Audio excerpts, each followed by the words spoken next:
Teachers എന്ന് പറയുന്നത് എപ്പോഴും നെക്സ്റ്റ് ജനറേഷൻ്റെ ഫോർമേഷൻ്റെ ഭാഗമാണ്. അവർ ഒരുപാട് കാര്യങ്ങളിൽ എൻഗേജ്ഡ് ആയിരിക്കും. കുട്ടികളുടെ അഡ്മിഷനും അക്കാഡമിക്സും അതുപോലെ തന്നെ എക്സ്ട്രാ കരിക്കുലർ ആക്ടിവിറ്റി ഒക്കെ ആയിട്ട് ബന്ധപ്പെട്ട് ഇങ്ങനെ അവർ പല കാര്യങ്ങളും ചെയ്തുകൊണ്ടിരിക്കുന്നുണ്ടാവും. അപ്പോൾ അവരുടെ പേഴ്സണൽ ടൈമിനെ അല്ലെങ്കിൽ അവരുടെ പ്രൊഫഷണൽ ടൈമിനെ ഏറ്റവും ഡീസൻ്റ് ആയിട്ട് സിംപ്ലിഫൈ ചെയ്ത് ഹാൻഡിൽ ചെയ്യുക എന്നുള്ളത് അവർക്ക് ഭയങ്കര കോംപ്ലിക്കേറ്റഡ് ആയിരിക്കും. നിങ്ങളൊരു ടീച്ചറാണെങ്കിൽ ഇങ്ങനെ ഒരു സിറ്റുവേഷനിലാണ് നിങ്ങൾ പോയിക്കൊണ്ടിരിക്കുന്നതെങ്കിൽ നിങ്ങൾ നിർബന്ധമായിട്ട് ചെയ്യേണ്ടത് എഡ്ടെക് ഫോമിലേക്ക് മാറുക എന്നുള്ളതാണ്.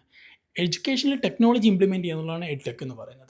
അത് നിങ്ങളുടെ ഇൻസ്റ്റിറ്റ്യൂഷന് ഒരു ERP സോഫ്റ്റ്വെയർ ഉണ്ടെങ്കിൽ നിങ്ങൾ ചെയ്യുന്ന കാര്യങ്ങളെ സിംപ്ലിഫൈ ചെയ്തിട്ട് നിങ്ങൾക്ക് എൻ്റർ ചെയ്ത് വെക്കാൻ വേണ്ടിയിട്ടും അത് ട്രാൻസ്പെറൻ്റ് ആയിട്ടും യൂസർ ഫ്രണ്ട്ലി ആയിട്ടും ഹാൻഡിൽ ചെയ്യാൻ വേണ്ടിയിട്ടും ഒരുപാട് സാധിക്കും. അപ്പോൾ നിങ്ങളുടെ ഒപ്പം വർക്ക് ചെയ്യുന്ന ടീച്ചേഴ്സ് എൻ്റർ ചെയ്യുന്ന കാര്യങ്ങൾ നിങ്ങൾക്ക് വ്യൂ ചെയ്യാൻ വേണ്ടിയിട്ടും അതുപോലെ തന്നെ ഒരു ഇൻഡിവിജ്വൽ കുട്ടിയുടെ ടോട്ടൽ പെർഫോമൻസിനെ നിങ്ങൾക്ക് ഇവാലുവേറ്റ് ചെയ്യാൻ വേണ്ടിയിട്ടും അവർക്ക് നല്ല സജഷൻസ് കൊടുക്കാൻ വേണ്ടിയിട്ടൊക്കെ ERP ഇംപ്ലിമെൻറ്റ് ചെയ്ത് കഴിഞ്ഞാൽ സാധിക്കും. അപ്പോൾ നിങ്ങൾ ഇതുപോലുള്ള സോഫ്റ്റ്വെയർസ് നിങ്ങൾ ചെക്ക് ചെയ്യുന്നുണ്ടെങ്കിൽ എഡ്യൂസാപ്പ് നിങ്ങൾക്ക് പരിചയപ്പെടാവുന്നതാണ്. നിങ്ങളുടെ ടെക്നിക്കൽ എക്സ്പെർട്ടുകൾ നിങ്ങൾക്ക് കറക്റ്റായുള്ള ഡയറക്ഷൻസ് നൽകുന്നതാണ്.